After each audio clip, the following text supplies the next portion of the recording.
할렐루야, 반갑습니다. 저는 안희숙 권사님이 쓴 수기 죽으면 죽으리라는 글을 지금 잠시 낭독해 드리겠습니다. 유황불로 일부는 망합니다. 동경역을 나온 우리들은 택시를 타고 고급 호텔로 갔다. 나는 큰 방을 얻어서 조용히 기도하기로 하고 박 장로는 내 방에서 퍽 떨어진 방을 정해 들었다. 식당에서 저녁 식사를 같이 한 후 그의 아들은 기숙사로 돌아왔다. 5층 건물의 호텔은 조용하고 깨끗했다. 여자 사원들도 친절해서 마음에 들었다. 내 방에서는 번화한 시가가 내려다 보이고 수많은 군중이 왕래하는 것이 보였다. 밤이 되어 자리에 누웠다. 그런데 난방 장치가 없는 일본인의 집은 밤이 깊어갈수록 더욱 추웠다. 물론 그들이 평상시에 쓰는 숯난로도 가져오고 이불도 많이 주었지만 그 음산한 추위는 뼛속에 사무치도록 떨렸다. 기침이 나고 밤새도록 한잠도 자지 못한 채로 새벽이 되었다. 아침 식사를 하기 위해 박 장로와 같이 식당으로 내려갔다. 박 장로는 하나도 춥지 않았다고 하면서 편안히 잘 잤다고 한다. 나는 도저히 추위를 견딜 수가 없어서 거리에 나가 전기난로를 하나 사다가 놓았지만 그것 가지고도 죽을 지경이었다. 나는 앞이 캄캄해지는 것 같았다. 자, 이렇게 모든 기구와 이불을 갖춰 놓고도 추워서 1시간을 참기에 힘이 드는데 만일에 잡혀가서 침구도 없고 난로 같은 것은 물론 없고 이런 날씨에는 빨리 얼어 죽는 일도 없을 텐데 시멘트 바닥에 유치장에 들어가면 배고픈 것은 고사하고 이 추위에 어떻게 견디나. 죽을래도 죽이지는 않고 잡아 가두어 두고 고문만 계속하니 내 약한 몸이 얼마나 견뎌줄 것인가 하고 생각하니 기가 막혔다. 그래서 새로 결심을 하고 우선 주의 기적이 박 장로에게 나타났던 것과 같이 내게도 나타나 주시기를 위해 기도하기로 작정했다. 기도의 제목은 이 추위를 없애 주시든지 추워도 견딜 수 있는 능력을 주시든지 하여 달라고 하는 것이었다. 이때에 박 장로가 문을 놓고 하고 방으로 들어서자마자 대체 이것은 무엇을 하라는 거요? 하고 차표를 내보였다. 나는 놀라면서 장로님, 그 차표는 정거장에서 나올 때 역부에게 주어야 나오는 것인데 어떻게 그것을 주지 않고 나오셨어요? 그 역부가 그 차표를 받지 않고는 내보내지 않는데요. 나도 그런 줄 알고 손에 들고 나오면서 받으라고 해도 다른 사람 것만 받고 내 것은 받지 않고 나는 보지도 않던데요. 뒷사람들이 자꾸 나를 밀어내니 나는 밀려 나올 수밖에 없었지. 그리고 그는 만족한 듯이 웃으며 아, 주는 나의 피난처시라. 주께서 내 몸을 가리워서 일본인들의 눈을 내게 대해서는 소경을 만들었구려. 그러니 볼 수가 있겠소? 소경들을 만들어 놓았단 말이야. 소경 하면서 자신만만해 한다. 나는 이 말에 더욱더 용기를 얻어가지고 기도해서 이 추위를 이겨보자고 굳게 결심했다. 다음날도 역시 흐리고 몹시 추웠다. 나는 힘을 내서 밤새도록 간절한 기도를 드렸다. 그 다음날도 또 그 다음날도 나는 다른 문제를 제쳐놓고 우선 이 추위 문제를 위해서 기도했다. 우선 잘 수도 없고 쉴 수도 없으니 기도할 수밖에 없었다. 그리고 박 장로에게 기도해 달라고 했다. 그러나 그는 대답하기를 안 선생이 추운 것은 몸이 쇠약해서 그런 것이고 먹지 않아서 그런 것이니 잘 먹고 잘 자면 괜찮아져요 하면서 그런 것 가지고 이 시급한 때에 하나님을 귀찮으시게 하고 시간을 허비할 필요가 무엇이며 더욱이나 지금 봄이 가까워지는데 그런 것이 다 무슨 문제요 한다. 그는 건강한 분이라 허약한 나의 이 안타까운 심정을 알 길이 없을 것 같았다.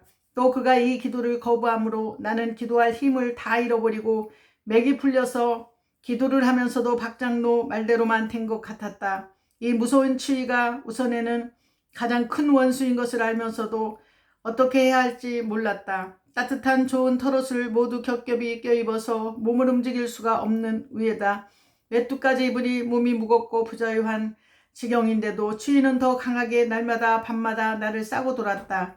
박 장로는 내가 공연히 방 속에서 기도만 하고 할 일을 추진시키지 않는다고 조급해진 태도였다. 사흘째 되는 날 그는 화를 내면서 자, 주님의 일을 하러 왔으니 빨리 1시간이라도 일을 만들어서 해야 되지. 방에서 기도만 하고 있으려면 한국에서 했지 여기까지 올 필요가 없지 않소? 박 장로의 말이 옳았다. 기도는 지금까지 집에서 했었고 또 수많은 성도들이 뒤에서 하고 있으니까 우리는 전선에서 싸움을 해야만 되는 것이다.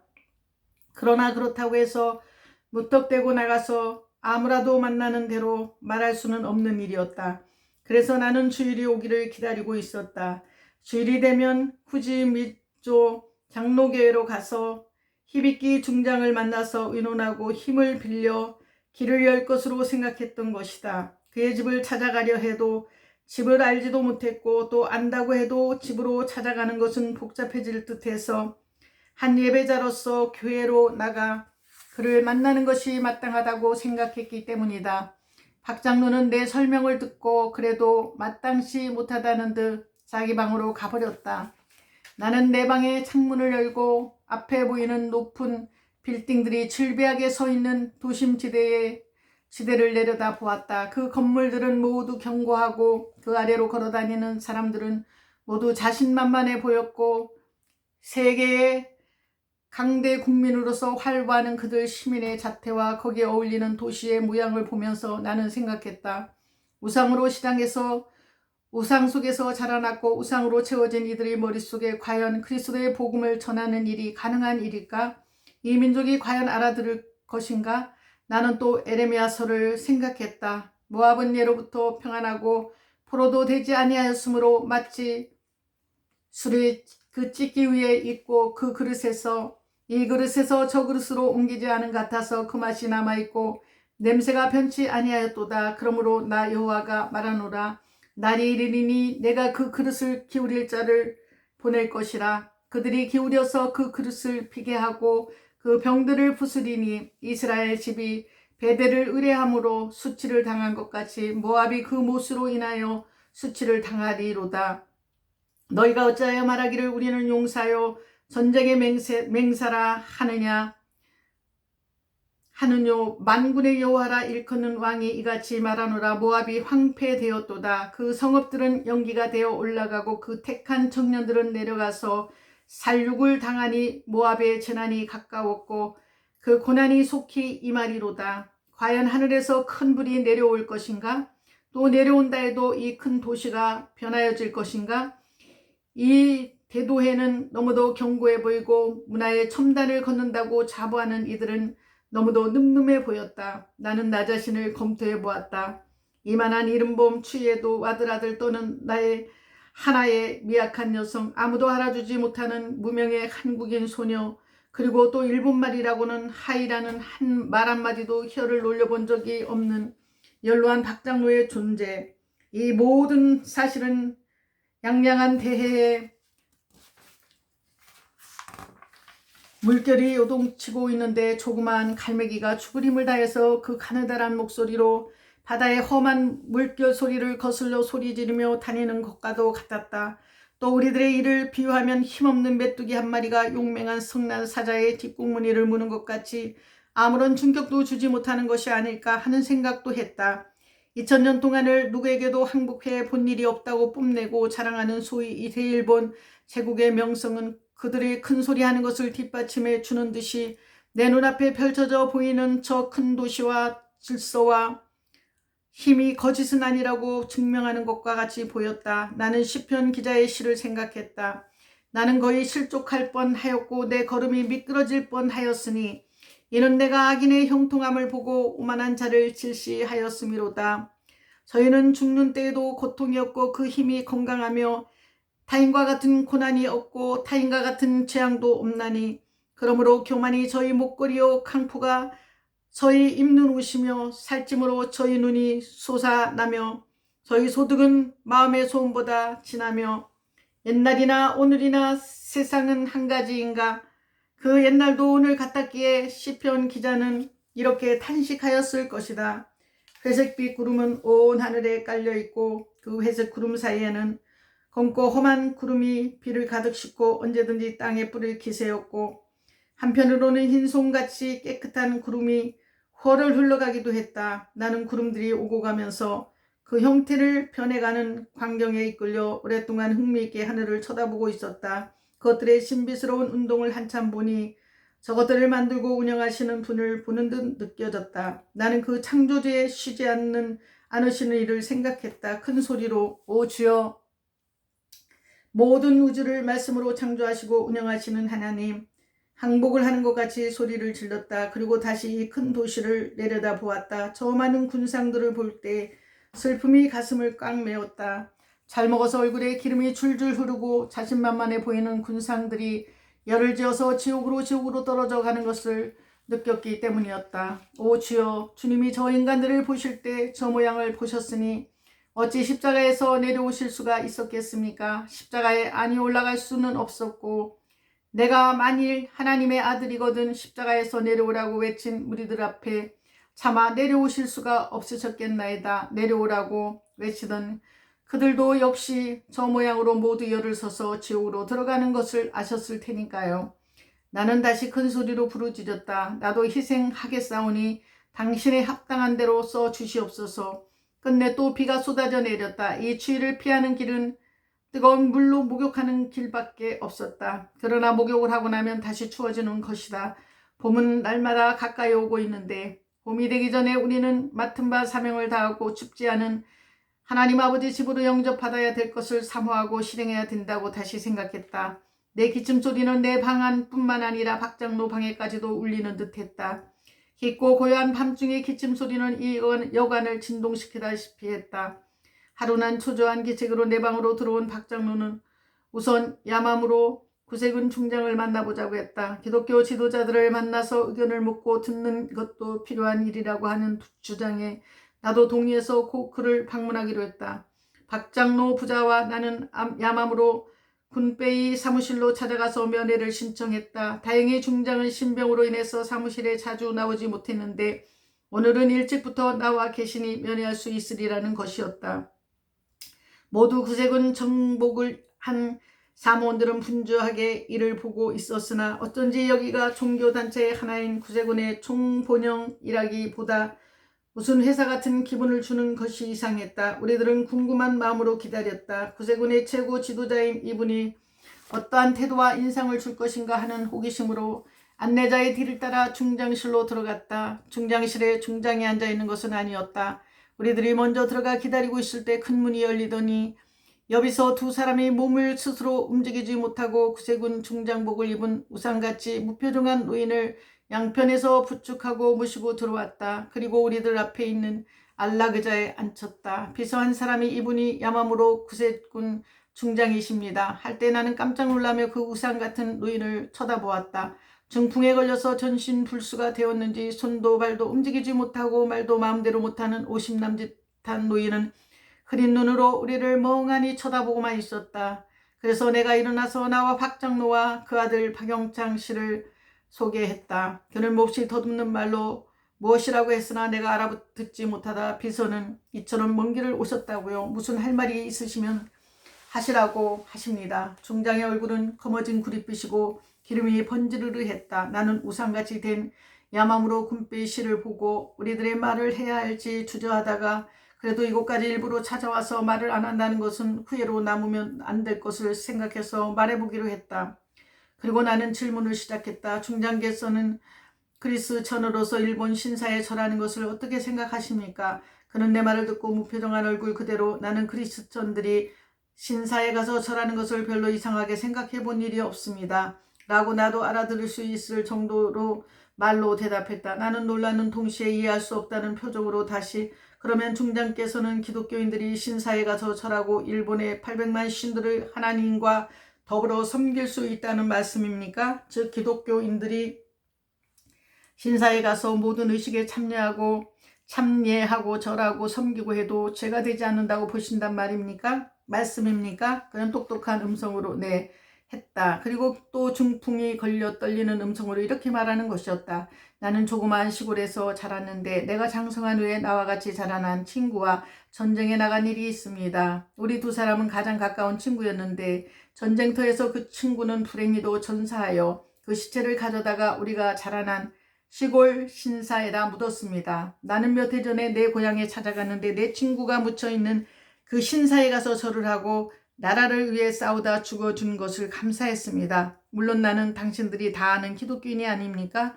이와 같이 나는 기독교인들이 신사에 가서 나라를 위해 죽은 혼들에게 머리를 숙여 절하는 것을 죄라고 정하고 싶지 않습니다. 나는 그가 천천히 한마디 한마디 말하는 동안 그를 쳐다보고 또 쳐다보면서 어이가 없고 기가 막히는 듯했다. 기독교인이 일본인 800만 신에게 절을 하는 것이 당연히 해야 하는 일이라면 기독교인이 다른 사람들과 별다른 것이 무엇이겠는가? 기독교인이 다른 신을 섬기는 것이 아무 죄가 되지 않는다면 십계명을 무엇으로 알고 믿고 있는 것인지 알 수가 없었다. 그의 얼굴을 다시 보았다. 주름도 별로 없는 뚱뚱하게 살이 오른 그의 얼굴, 만들어 놓은 우상과 다름없을 정도로 부자유한 몸짓이 무엇인지 그의 신앙을 스스로 설명하는 것 같았다. 나는 한 발 더 가까이 그에게 다가가면서 겸손한 태도로 그를 아끼고 사랑하는 어조로 다시 말을 했다. 중장께서는 일본이 지금 흥황하고 있는 것 같습니까? 쇠망하는 길에 있는 것 같습니까? 그는 더듬는 말로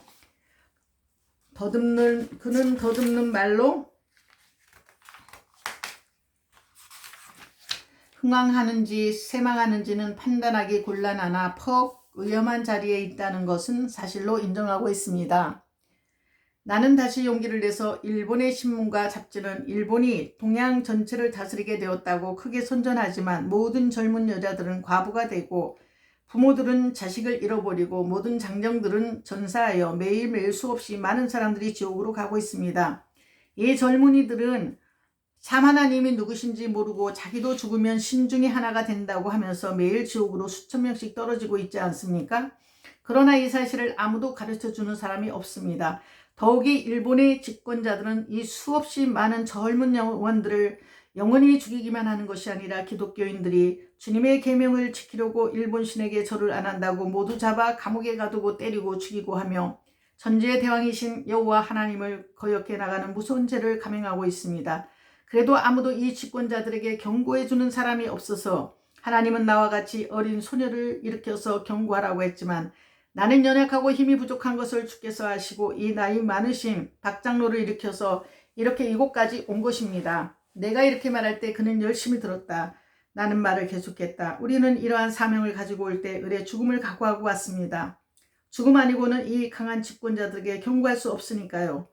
일본의 여러 기독교 지도자들은 다 정부와 한편이 되어 하나님의 계명을 생각지 아니하니 하나님이 우리와 같은 연약한 소녀와 노인이라도 일으키지 않을 수 없었던 것이 아니었을까요?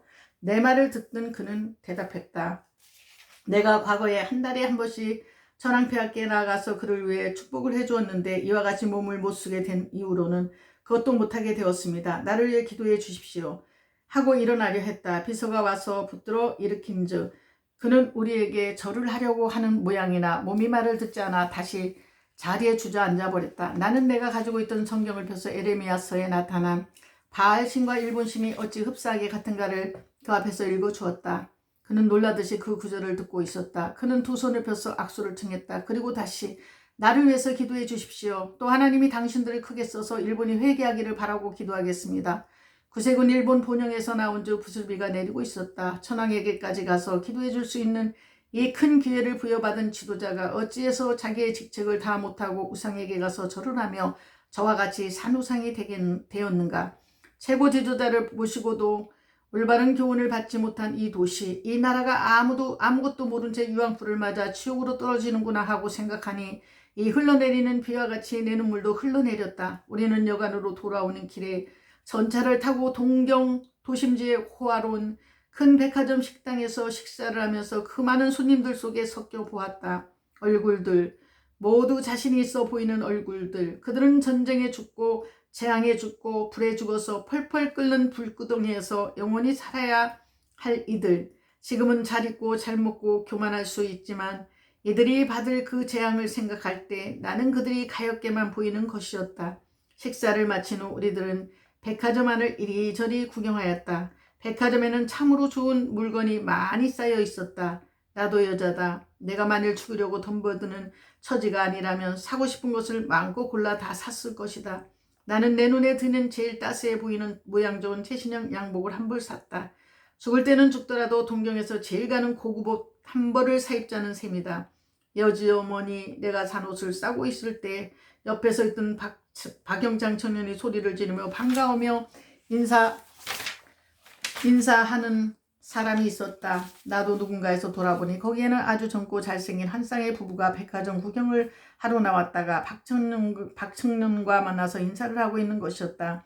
일본인들은 모두 키가 작고 여자나 남자나 나보다 큰 사람은 많지 않은데 이 부인은 나만치나 키가 크고 예쁘고 그 옆에 나란히 선 남편도 키가 늘씬하고 단정한 얼굴 모습이 아주 훌륭해 보였다.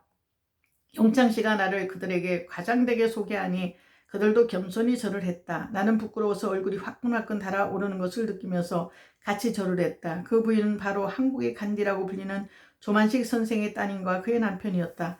우리는 호텔로 돌아온 후 2일간을 쉬면서 다음 만나볼 대상자를 의논했다. 정치가 중에서 우리에게 가장 이름이 알려지고 기에 익은 사람은 전 총독이었던 우각기 대장이었다. 전화번호부책을 찾아서 그의 집을 알아냈다. 그래서 전화로 문의해 본 결과 그가 군이 다찌 별장에 있는 것을 알게 되었다. 박 장로는 예복을 잘 차려입고 나도 제일 좋은 옷으로 단장을 했다. 박청년도 좋은 양복을 사입었다. 바람이 몹시 불고 흐린 날씨였으나 다행히 비는 오지 않았다. 소생 전차를 타고 군이 다찌 옆에서 내려 택시를 타고 우각기 대장 별장에 도착했을 때는 점심이 지난 오후였다. 명함을 비서에게 내놓고 우각기 대장을 만나러 왔다고 한즉 비서는 놀라는 얼굴로 저를 두세 번 하면서 마치 여왕 앞에서 시녀가 그 여왕에게 쩔쩔매며 모시고 위하는 모양으로 극히 공손하고 조심스럽게 말하기를 대장 각하께서는 이 시간이 산보 시간이 되어서 뒤뜰에서 산보하시는 중입니다. 1시간 후에는 들어오실 테니 그때 명함을 드리고 말씀드리겠습니다 했다. 그는 우리를 무슨 귀족이나 왕족의 사람인 줄 알았던 모양이다. 그럴 수밖에 없는 것이 이러한 고관을 아무런 거리낌도 없이 사전에 전화 연락이나 소개장도 없이 대장과 동격으로 찾아와서 자유롭게 면회를 하려고 하는 사람이 있을 수 없었던 탓이었다. 그들은 너무도 권위주의에 젖어 있었기 때문에 우리 같은 일개 무명의 시민이 찾아오리라고는 상상도 못하기 때문이었다. 우각기 대장이 산보하는 1시간 동안에 나도 벌판에서 간절히 주님께 기도해야만 한다고 생각했다. 박 장로와 그의 아들에게도 기도하라고 하고 나는 기도할 만한 장소를 찾아다녔다. 숲이 우거지고 바람이 불어 그 바람소리에 정신이 어지러워지는 듯한 벌판 숲을 헤매다가 거기 쉽게 올라갈 수 있게 보이는 큰 소나무가 갈대숲 속에 있는 것을 발견했다. 이 벌판의 갈대들이 어찌나 키가 높은지 하늘을 우러러 볼 수가 없었다. 그래서 나는 그 큰 소나무 위로 올라가서 가지에 걸터 앉아 양손으로는 각각 다른 가지를 붙잡고 얼굴을 하늘로 향하고 눈을 감고 큰 소리로 기도를 시작했다. 바람이 갈대 가지들을 흔들어 대는 소리 때문에 내가 아무리 큰 소리로 기도를 해도 내 귀에 마저 들리지 않았다.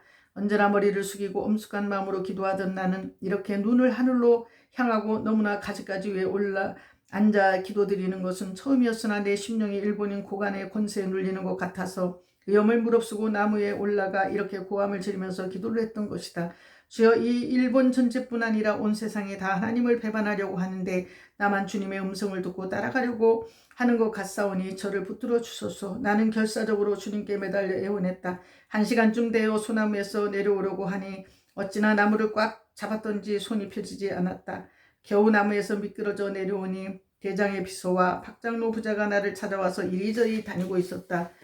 나와 만난 비서는 대장이 우리를 기다리고 있다고 했다. 그래서 우리 세 사람은 비서가 인도하는 대로 따라서 응접실로 들어갔다.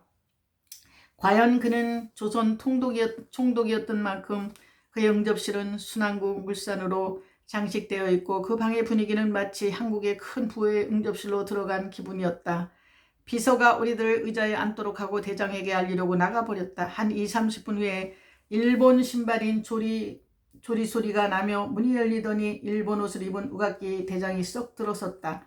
그는 친절한 태도와 부드러운 말로 어서 오십시오 하면서 먼저 인사를 했다. 우리도 다 같이 일어나서 정중히 인사를 했다. 앉으시죠 하며 의자를 권하는 대로 각각 의자에 앉았다. 그의 첫말이 우리들이 이 왔는가에서 서둘러서 우리를 만나려고 한 것이라고 했다. 먼저 나는 마음속에 주님의 지시를 간구하면서 조용히 일본말로 대장을 만나 방문하게 된 것을 말하기 시작했다. 나는 왕족도 귀족도 아니며 다만 일본서 공부한 여성으로서 하나님의 부르심을 받아 큰 사명을 띠고 생명을 걸고 일본 나라에 경고하러 왔습니다. 그리고 이분 박장로도 역시 같은 사명을 받았는데 일본말을 몰라서 나와 동행해 온 것입니다. 그는 나의 인사를 듣자 더욱더 친절한 태도와 부드러운 말로 감탄하면서 어떤 일이든지 다 내게 말해주면 내가 직접 처리는 못해줄지라도 간접으로 정계의 친구들을 통해서 도움이 되어 줄 터이니 모든 것을 숨기지 말고 말하고 싶은 대로 다 말하십시오 하였다. 그의 관대하고 온유한 태도는 어딘지 믿음성 있는 지도력을 풍기고 대단히 좋은 인상을 주었다. 나는 또 의논하듯이 호소하듯이 말했다. 대장께서 조선 동독 재임 당시와 오늘은 너무나도 딴 세상이 되었습니다. 그때에는 모든 사람들이 자유로 예수를 믿고 교회마다 큰 부흥이 일어나고 방방곡곡에 교회가 서고 주일이면 각곳에서 예배당 소리가 흘러넘쳤습니다. 그러나 오늘날은 그리스도는 살인 죄수와 같이 악형을 받고 더욱이 믿음을 지키려고 애쓰는 목사와 장로들은 감옥에서 무서운 고문에 쓰러져 죽습니다. 여행의 경찰의 손을 피한 사람들은 산과들에서 헤매고 이들의 식구들은 산산이 흩어져 유리에 방황하니 진실한 그리스도인들은 살 수 없는 세상이 되어가고 말았습니다. 어린 양가지 순하고 정직한 교육자들을 억지로 일본 신사에 절을 시켜서 그들의 신앙을 유린하고 이중 성격자로 만들어 스파이로 삼고 신실한 자들에게 함정을 놓아 빠지게 해서 의인들은 투옥되고 갖은 악형을 다 겪으며 병신이 되고 죽기도 합니다.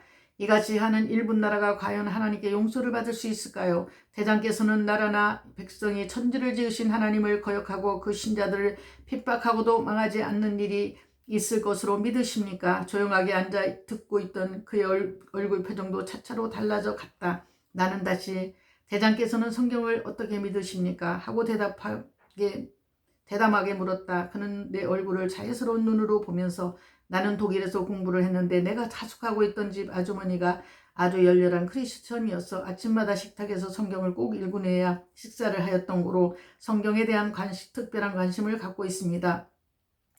나는 하나님을 거역하고서는 서지 못하는 것을 믿고 있습니다. 라고 말했다. 이 말을 들은 나는 참 감명이 깊었다. 미리 준비해갔던 값비싼 성경을 그에게 선물로 주면서 우리는 대장께서 앞으로 더욱더 성경을 많이 보시고 성경대로 사시기를 위해서 이 성경을 선물로 가져왔습니다. 라고 말했더니 그는 겸손한 태도로 대단히 고맙습니다.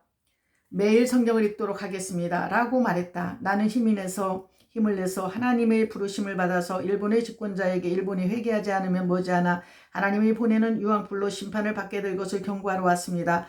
하고 말한즉 그는 크게 감동된 어조로 나는 현재 아무런 권력도 직접 가지지 않았으나 모든 권력 있는 이들이 아주 가까운 친구들이고 또 우리 집에 출입하는 사람이 많으니 기회 있는 대로 당신들이 온 것을 말하고 앞으로 힘닿는 대로 도와드리겠습니다. 나는 일본인 장군 우가키가 이 같은 태도로 나오는 데 대해 주님이 우리보다 앞서 오신 것을 느꼈다. 또 그의 성경에 대한 태도에도 감사했다. 시간이 많이 흘러 일어나서 나올 때 그는 문간까지 전송하고 한강의 얼음도 머지않아 녹겠지요 하면서 우리가 마지막으로 인사할 때까지 서 있었다. 호텔로 돌아오면서 앞으로 계속 우리들의 앞길이 오늘같이 순조롭게 열리기를 기도하면서 적지 않은 의로를 받았다. 곧 주일이 돌아왔다.